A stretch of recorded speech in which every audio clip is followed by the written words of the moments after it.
Hey! Shh! Meron akong nakitang comment galing kay Janice Condes. Nag-review po ako ng 1 year ago na post ng Supero Dog Farm. Grabe naman po talaga ang dami ng nagbago at nadagdag. Nakaka-inspire po ang story nila na pwede palang mangyari na makokorek ang mga behavior ng mga aso, di pa huli ang lahat. And then merong hashtag na Good Alpha. Maganda yung observation mo, Ma'am Janice, dahil marami talaga nadagdag. Dati ay nasa 35 plus lang kami. Ngayon ay nasa 48 dogs na kami.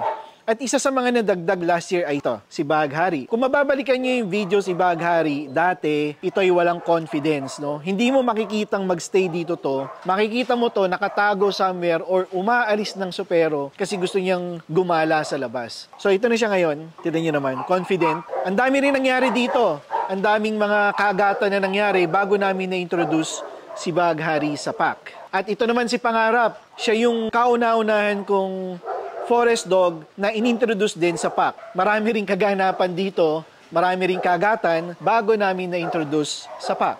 Tingnan nyo, si Diwata. Ayan. Si Diwata, forest dog din yan.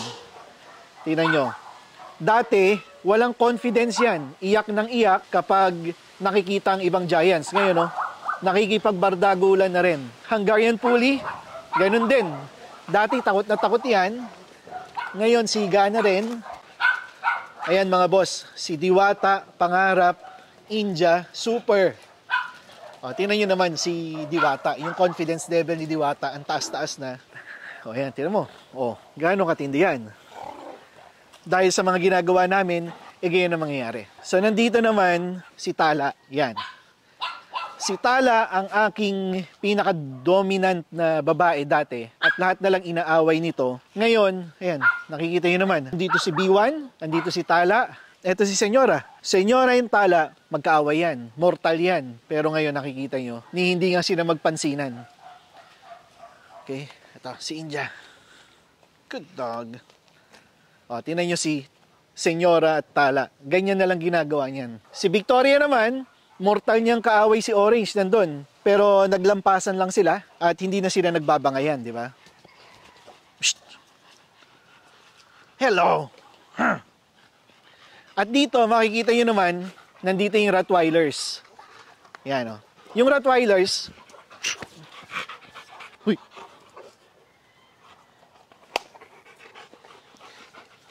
Yeah!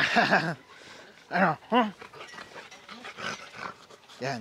Okay, makikita nyo dito yung mga Rottweilers na kahiwalay. Meron silang sariling playground. Dahil ayaw namin magkaroon ng gulo. Ang Rottweiler kasi sobrang high energy. Pag lumalabas sila, etong pack na to, nagkakagulo, nagiging excited. And kung minsan, nagkakaroon ng away. Meron pa ring away, pero controlled na. Sinasama pa rin namin yung mga Rottweilers na yan paminsan-minsan. But hindi na yung kagaya dati na mandatory na isama mo. Dahil nga, meron silang mga, alam mo yun, nag-flip yung mga utak. Pag nag-flip ang utak, rumble na nangyayari. Ayaw namin ng ganon. Kaya eto, meron silang sariling playground. Then mamaya, i-release namin yan isa-isa, isasama namin sa pack. Hindi lang pwedeng i-introduce sila sa bigger pack ng sabay-sabay. Kailangan munang bumaba yung kanilang energy bago namin isama sa pack. Sa mga multiple dog owners or sa mga maraming aso na ang aso nyo ay laging nag-aaway-away, ito yung tip number 1 natin para maging harmonious yung relationship ng inyong pack. Okay, number 1. Kung gusto niyo magbago yung pack ninyo o yung mga aso nyo, magsisimula muna ang pagbabago sa inyo. Acceptance, no? Kailangan kayo ang unang magbago.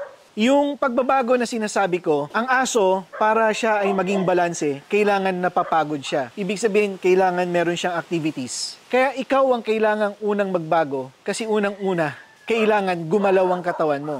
Para may activity ang aso, kailangan may interaction siya sa'yo. Ibig sabihin nun, ang aso mo ay kailangan mong dalhin sa pack walks. Kailangan mo ilakad ang aso mo. Kung mahilig sa bola ang aso mo, kailangan naglalaro kayo ng bola. Kung ang aso mo ay athletic or mas matagal ang fulfillment, kagaya ng mga Belgian Malinois, kailangan yan gina-jogging mo. Kung yung unang part pa lang na yon na mag-e-exercise kayo kasama ang aso mo, ay hindi mo na magagawa dahil ayaw mo magbago, ibig sabihin, hindi magiging harmonious ang relationship mo sa pack mo. Number 3, kailangan mag-build ka ng character. Kailangan ikaw ang maging alpha ng mga aso mo. Ibig sabihin, kung meron kang mga asong dominant, hindi pwedeng palamya-lamya ka. Hindi pwedeng mas mataas pa yung temperament nila kaysa sa'yo. Halimbawa, etong aso na to, si Pilipinas, halimbawa, bigla nag-growl, natakot ka. Hindi pa pwede yun. Kailangan ikaw ang mas mataas ang energy at mas mataas ang dominance kaysa sa mga aso mo. Gaya nito, sobrang dominante nito, si Victoria. Pero, since ang pinoproject kong character sa kanya ay ako ang kanyang alpha, yan ang itsura niya, di ba? Parang bata na nasa harapan ko. Pangarap, tiga. Yeah! Okay. Pang-apat, kailangan healthy dogs. Ito, si Arabia. Halimbawa, masakit ang paa niya o meron siyang pilay. Ang magiging ugali niya ay bugnutin siya. Ibig sabihin, lahat ng asong lalapit sa kanya, igagrowl niya at aawayin niya dahil nagsisend siya ng signal sa kapwa-aso niya na may masakit sa akin, huwag niyo akong gagalawin. So, kailangan healthy ang aso para kahit magbardagulan yan, walang anggulo or walang karakter na lalabas dahil may masakit sa katawan niya. Kaya itong mga aso ko, yan, healthy lahat yan. Walang may sakit dyan. Lahat sila ay masasayang naglalaro dahil maganda pagkain nila, Supero Raw Dog Food. Kaya dun sa comment ni Janice Condes na pwede pa palang mangyari na makorek ang behavior ng mga aso, yes, pwede po talaga. As in, pwede. Ako na nagsasabi, ako na ang kinagat ng multiple times, ako na yung binash ng multiple times, ako na ang kinaladkad ng multiple times. Ganon din yung mga dog keepers ko. Meron at merong pag-asa na mabago ang aso. At iyon ay magsisimula ang pagbabago sa'yo. Ang dami naghahanap sa'yo, pangarap. Ha? Akala nila wala ka na sa Supero. Ha? Eh nandito ka lang naman, di ba? Hindi ko lang makuhanan kasi masyadong makulit, di ba? Habol ng habol. Pero ito, nandito ngayon sa akin. Kaya, ayan, makukuhanan natin ng mas maganda. Okay, pakita ka dun. Ayan, o. O, ayan, tingin ka dun. Ayan, o, ito. So, ito si pangarap, mga boss. Yan. Sinong nagsabi na hindi pwedeng i-introduce ang maliliit na aso sa mga giants na aso? Ang naglilimit lang sa atin yung mga utak natin. Pero sa totoo lang, pwede. Kasi nagawa nga namin eh. Si Buhawi, si Lakan, si Pangarap, si Tala. Diba? Yan yung mga extreme conditions na makikita nyo naman na posible. Si Tala nandito. Andun si Victoria, nakaaway ni Tala. Ayan o, si Orange o. Lalapit pa yan kay Victoria. O, di ba? Wala naman nangyayari. Ang kailangan lang din natin malaman, mga boss, ay eto, mga intact, hindi to mga kapon. Kaya dapat hiwalay ang babae sa lalaking aso. Kasi pag pinagsama mo yan, walang mangyayari. Kahit sino pang dog whisperer ang papuntahin mo dito, ang mga intact na babae at lalaking aso ay magkakasama. Walang mangyayari doon. Talagang mag-aaway yung mga yon dahil alam niyo na, dominance. Yung mga yan ay mga sexually frustrated. Kaya hindi mo maasahan na talagang sila ay magkakasundo kung magkakasama ang babae at lalaki. O yan, si Orange tsaka si White. Ang akala nung iba lahat ng aso ng Supero ay away lang ng away. Pero kung babalikan mo talaga yung simula day 1 ng Supero hanggang sa ngayon, makikita mo na talagang marami naman nagbago. I'm proud na nagawa namin yon. Of course, hindi ko magagawa ng ako lang yon. Kaya salamat sa mga dog keepers. Mahalagang parte ng Supero ang mga dog keepers. Sa mga nagturo sa behavior, si Jerry Lacandula, yan, malaking parte siya ng pagbuo ng Supero. At yung mga existing trainers ko ngayon, ang SAS K9, Bobby de Buque Sales, Merce Peda, sila naman yung mga mentors ko ngayon sa working dogs. Yung working dogs, ang tabayanan niya yan, maraming mangyayari dyan, maraming mga kaganapan dyan. Nga lang, maraming nagtatanong bakit si Paraluman, si Alamide hindi pa kasama dito sa pack. Sasagutin natin yan sa tamang panahon. Okay, yun lang. Maraming salamat. Okay mga boss, kailangan nyo rin i-consider yung playground nyo, no? Halimbawa, sabi nyo, bakit lagi nag-aaway-aaway yung mga aso nyo? Baka naman yung playground nyo, masyadong maliit, na parang isang sala lang, tapos ang aso mo, 5. Ang aso kasi kailangan niya ng space.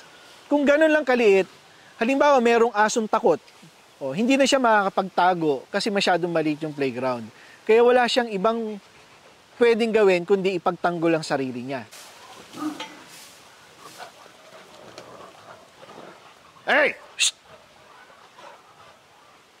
Kagat no? Shh!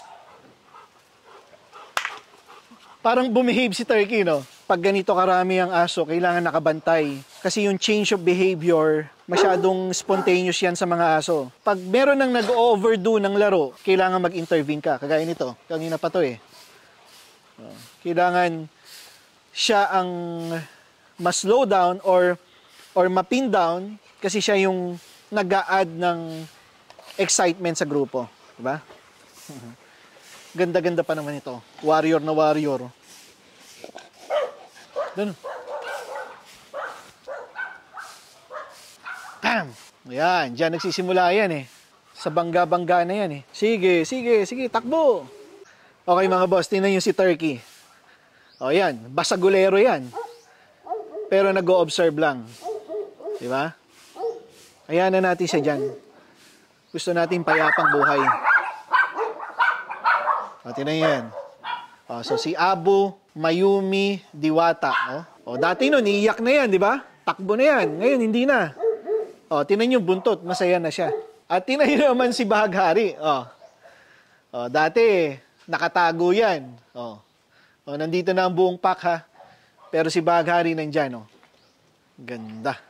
At syempre, sabi ko kanina, dapat ang barako nakahiwalay. Except kay Kobe. Kasi si Kobe, kapon, di ba? Pag kapon, neutral ground yan. Pwede mong ilagay yan sa babae, pwede mong ilagay sa lalaki. Yan ang kagandahan ng kapon. Isang way para tumino ang mga aso nyo, ipakapon nyo. Pero kami, since breeder kami, hindi kami pwede magkapon. Unless mga ganitong kaso, kagaya ni Kobe, na health-wise hindi siya pwedeng i-breed, yan pwede siyang kaponin.